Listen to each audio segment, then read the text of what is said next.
The shovel bit into the frozen earth with a sound like cracking bones, and every man watching from the fence line shook his head in disbelief. Thomas Brennan had been digging for 3 days straight, carving out a massive hole beneath the wooden floorboards of his cabin, and not a single soul in Copper Creek could understand why a man would tear apart his own home in the dead of autumn. The hole was already 8 feet deep and growing wider by the hour, swallowing the hard-packed dirt that had taken him 2 years to level when he first built the cabin. His daughter Sarah stood at the edge of the pit, her 10-year-old hands wrapped around a lantern, watching her father work with the kind of quiet faith that only children possess. Her younger brother James, just 8 years old, hauled buckets of soil up a makeshift ramp, his small arms straining under loads that would tire a grown man. The Brennan family had arrived in this Wyoming territory 3 years ago, carrying nothing but tools, seeds, and knowledge passed down through generations of Irish farmers who had learned to coax life from the most unforgiving ground. Thomas had buried his wife Margaret beneath the old oak tree on the eastern edge of their property just 18 months past, taken by a fever that swept through the territory like a silent reaper. Now he worked with the desperation of a man who understood that survival in this harsh land required more than hope and prayers. The neighbors gathered each evening to watch his progress, their faces a mixture of pity and barely concealed amusement at the immigrant who seemed determined to dig his own grave right beneath his living quarters. Samuel Dawson leaned against the fence post, his weathered face creased with concern as he watched Thomas emerge from the pit covered in dirt and sweat despite the bitter cold. Samuel had ranched this land for 15 years, had seen men come and go, had buried more than a few who thought they knew better than the territory itself. He considered Thomas a friend, which made watching this madness all the more painful. "Thomas, I got to ask you plain," Samuel called out, his breath forming clouds in the frigid air. "You planning on living in that hole like some kind of prairie dog?" Thomas paused, wiping his brow with a dirt-caked sleeve, and looked up at his neighbor with eyes that held no trace of doubt. "Not living in it, Samuel." Growing in it, the words hung in the air like smoke, incomprehensible to everyone who heard them. Samuel pushed back his hat and scratched his head, trying to make sense of what he had just heard. Growing things underground went against everything these ranchers understood about farming, about nature, about the basic principles that governed life in this unforgiving country. The soil needed sun. Plants needed light. Everyone knew this truth as surely as they knew that winter brought death to anything green and growing. Thomas climbed out of the pit and stood beside his children, one hand resting on Sarah's shoulder, the other on James's head. "Back in Ireland, my grandfather kept his family alive through the worst famines by understanding something most folks never learn," Thomas said, his Irish accent still thick despite years in America. "The earth itself holds warmth. Dig deep enough, and you find a place where winter cannot reach." The concept Thomas described had roots stretching back centuries, to a time when Irish farmers discovered that the ground maintained a relatively constant temperature once you descended below the frost line. At the surface, soil temperatures fluctuated wildly with the seasons, freezing solid in winter and baking dry in summer. But dig down 6 feet or more, and something remarkable happened. The earth stabilized, holding steady at temperatures between 50 and 55 degrees regardless of what chaos the weather wreaked above. This phenomenon occurred because soil acted as a massive thermal battery, absorbing heat during warm months and releasing it slowly during cold ones. The deeper you went, the more insulated you became from surface temperature swings, until you reached a zone of perpetual mildness that knew nothing of blizzards or scorching sun. Thomas's grandfather had used this knowledge to create underground growing chambers that produced food when everyone else starved, and Thomas had spent his childhood learning every detail of this forgotten art. The key lay not just in the digging, but in understanding how to capture and direct the minimal light that plants needed to survive, how to manage moisture in an enclosed space, and how to select varieties that could thrive in low-light conditions. Most vegetables required full sun to produce their best yields, but certain crops had evolved in forest understories or northern climates where light was precious and scarce. These plants could photosynthesize efficiently with far less illumination than their sun-loving cousins, making them ideal candidates for underground cultivation. Thomas planned to exploit every advantage the subterranean environment offered while carefully managing its limitations.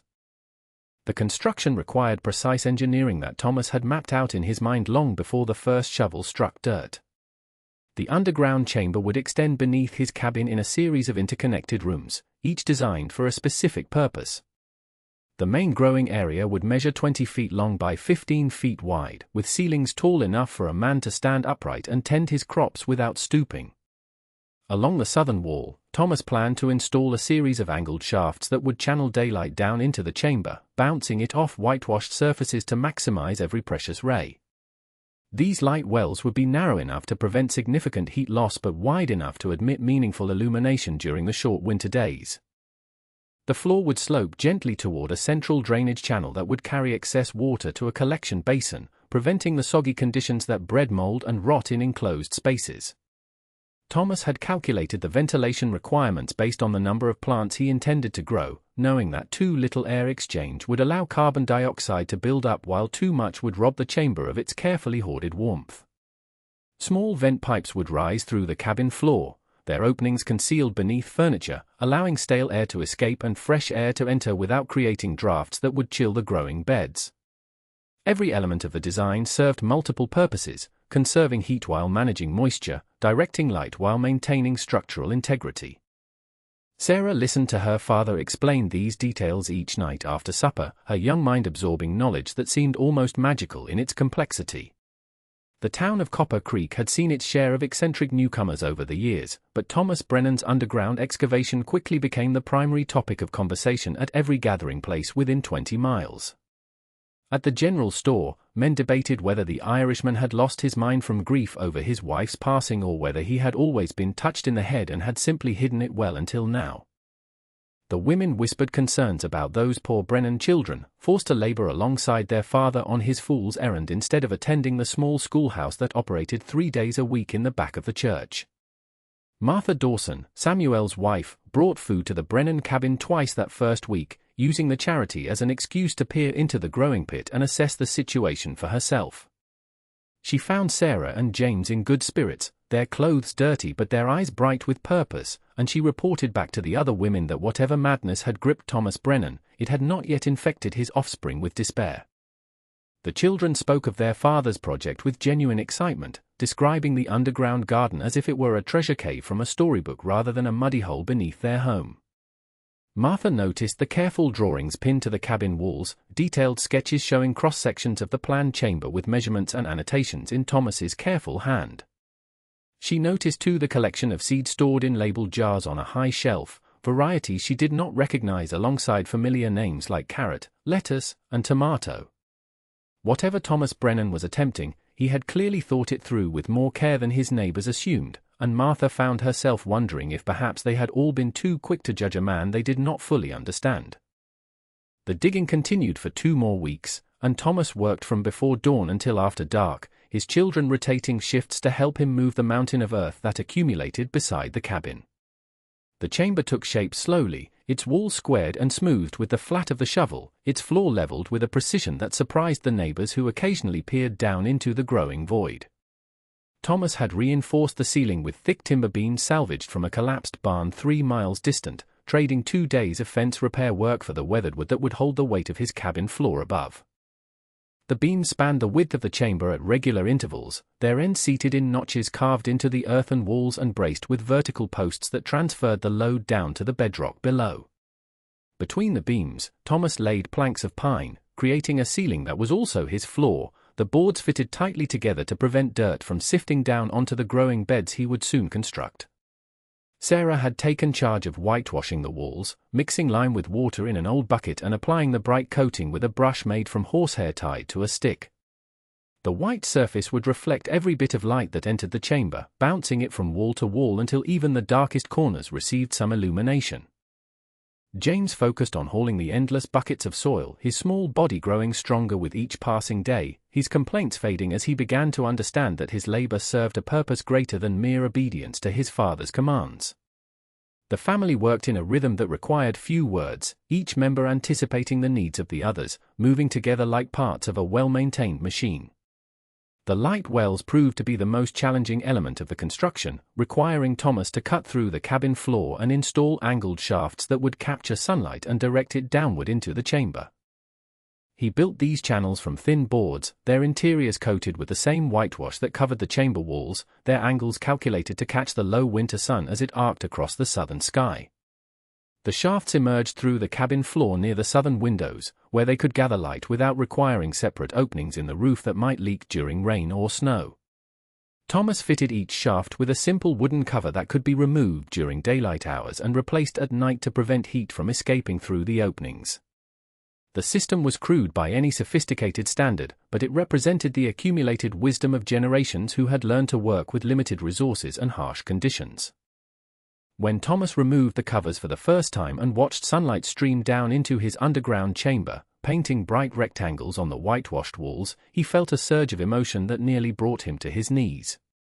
Margaret should have been here to see this moment, should have been standing beside him as their dream took physical form in this distant territory so far from the green hills where they had both been born.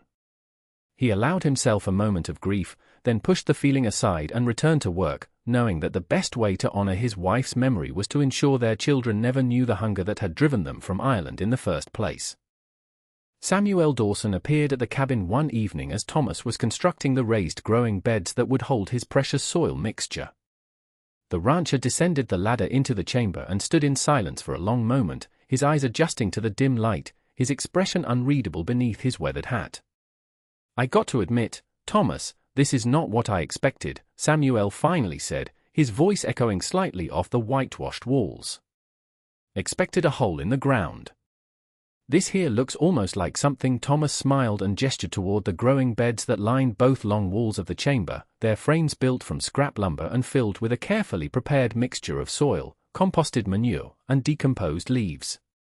"The beds are the heart of it all, Samuel.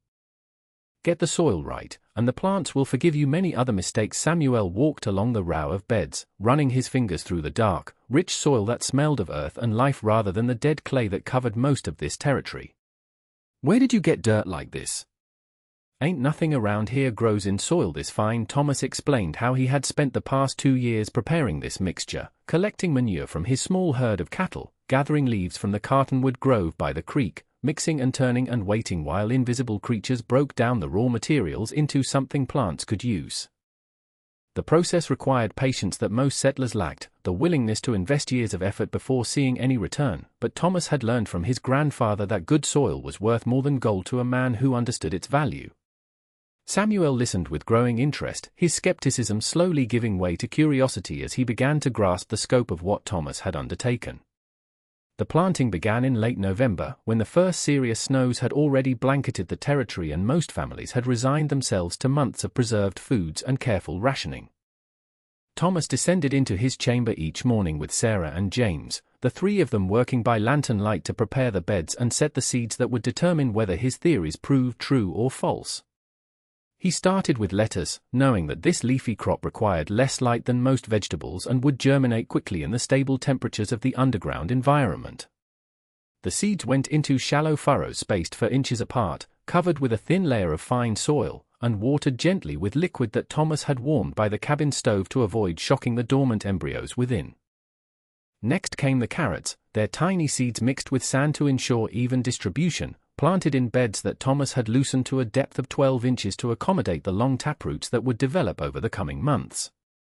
The tomatoes presented a greater challenge, as these sun-loving plants typically required more light than the chamber could provide, but Thomas had selected a variety that his grandfather had developed specifically for low-light growing, seeds that had been passed down through 4 generations and carried across an ocean in a small leather pouch. The corn would wait until the lettuce had been harvested, its tall stalks requiring more vertical space and more light than the other crops, but Thomas had plans for training the plants along angled supports that would position their leaves to catch the maximum illumination from the light wells above.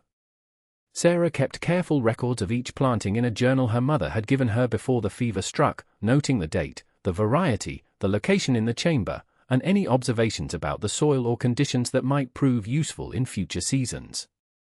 The first green shoots emerged 12 days after planting, pale tendrils pushing up through the dark soil like tiny flags of victory planted in conquered territory. Sarah discovered them during her morning inspection, her excited shout bringing Thomas and James scrambling down the ladder to witness the miracle they had worked so hard to achieve.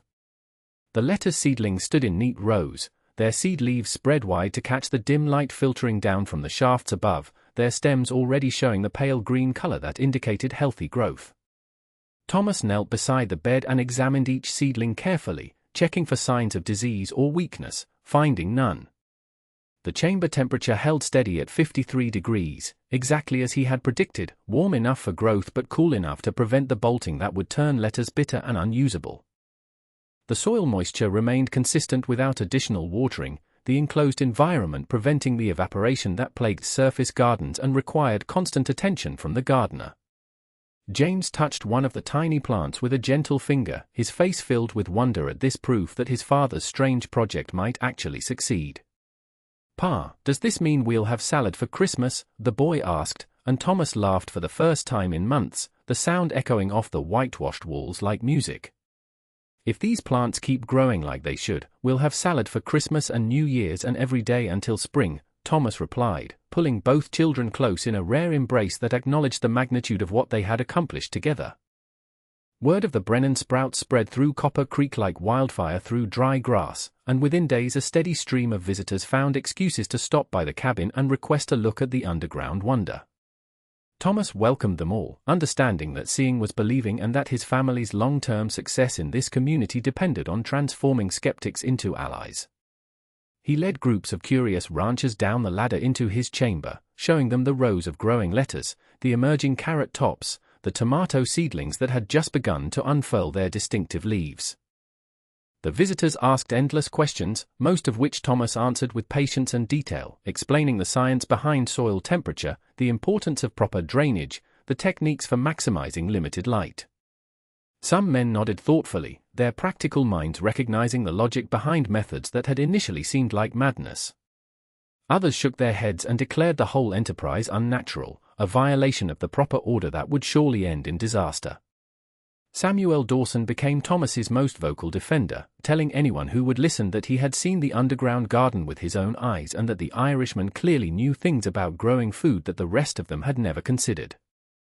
Martha Dawson began stopping by regularly, bringing her own children to see the seedlings and asking Thomas detailed questions about whether similar techniques might work on a smaller scale, perhaps a root cellar modified to support a few beds of winter greens.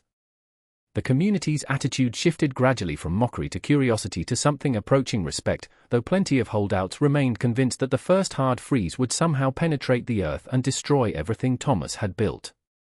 December brought the worst blizzard in living memory, 3 days of howling wind and driving snow that buried the territory under drifts taller than a man on horseback. Temperatures plummeted to 30 below zero, cold enough to freeze exposed flesh in minutes, cold enough to kill cattle caught in the open and unwary travelers who failed to find shelter in time. The Brennan cabin shuddered under the assault, its walls creaking and groaning as the wind sought every crack and gap in the construction. Thomas kept the stove burning hot, feeding it precious wood from the pile he had accumulated during the fall, watching the flames dance while his children slept huddled together beneath every blanket the family owned. When the storm finally passed and Thomas dug his way out through a drift that had buried the door to its top hinge, his first thought was for the garden below. He cleared a path to the cabin floor, pulled aside the rug that concealed the trapdoor, and descended the ladder with his heart pounding in his chest. The lantern light revealed his plants standing exactly as he had left them, their leaves green and healthy, utterly unaffected by the apocalyptic conditions that had raged just 8 feet above their heads.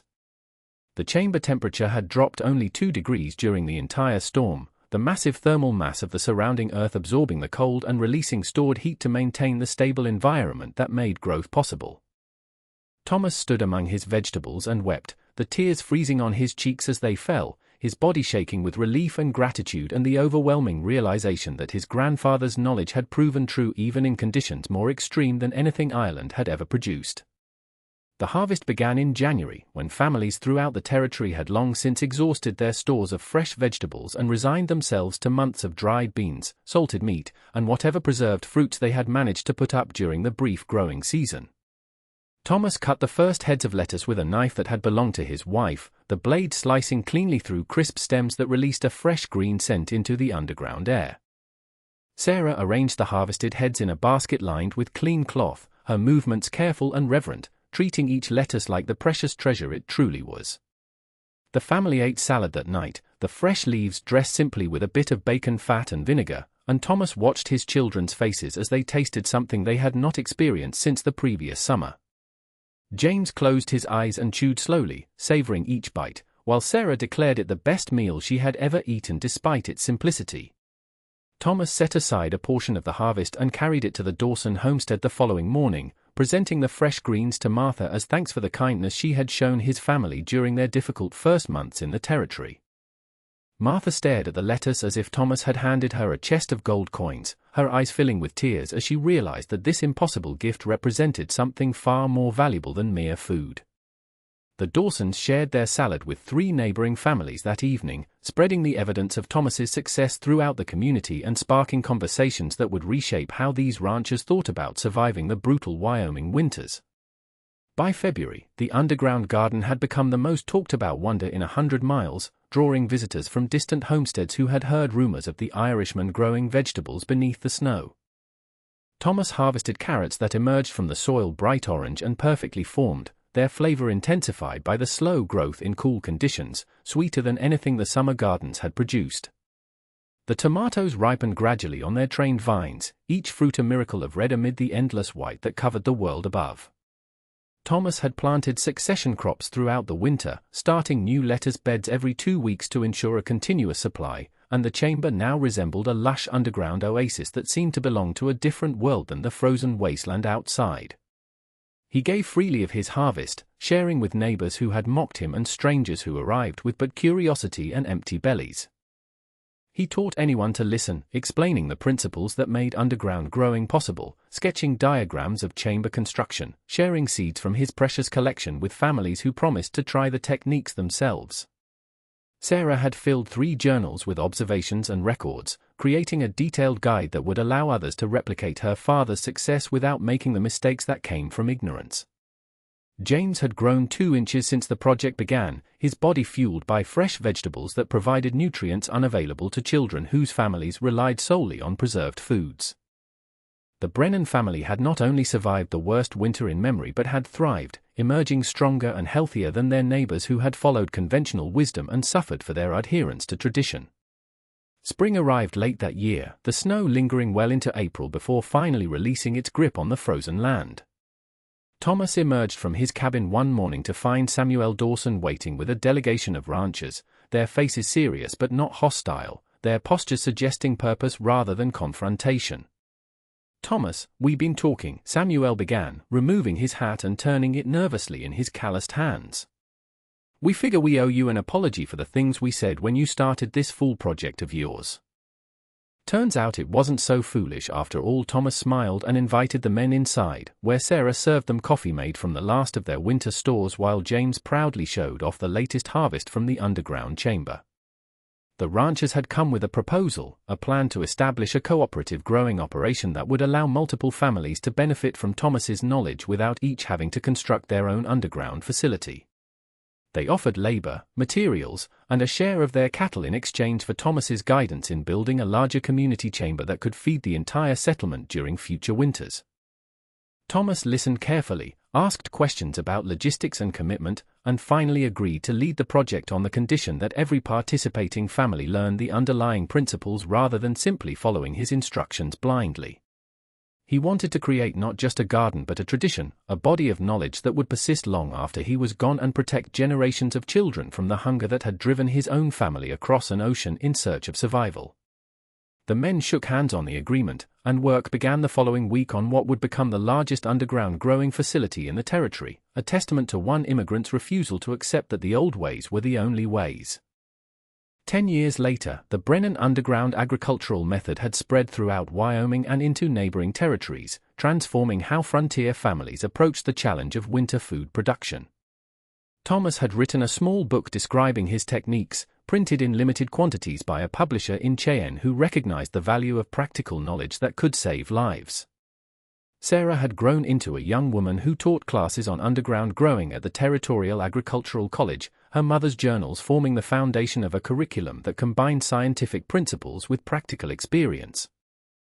James had taken over management of the family ranch, expanding the original underground chamber into a network of connected growing rooms that produced vegetables year-round for sale to restaurants and hotels throughout the region. The cabin where Margaret Brennan had died still stood on its original foundation, though it had been expanded and improved many times over the years, and Thomas still descended into the original chamber each morning to tend the beds where his impossible dream had first taken root. He was an old man now, his hair white and his hands gnarled from decades of work, but his eye still held the same determination that had driven him to dig a hole beneath his home while his neighbors laughed and predicted his failure.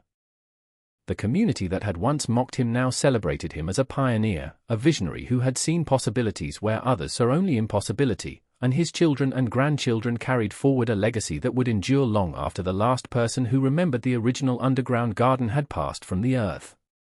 Sometimes, on quiet winter evenings, Thomas would sit beside the stove and tell his grandchildren about their great-grandmother Margaret, about the green hills of Ireland where their family had learned to coax life from reluctant soil, about the importance of knowledge passed down through generations and the courage required to trust that knowledge even when the whole world insisted you were wrong.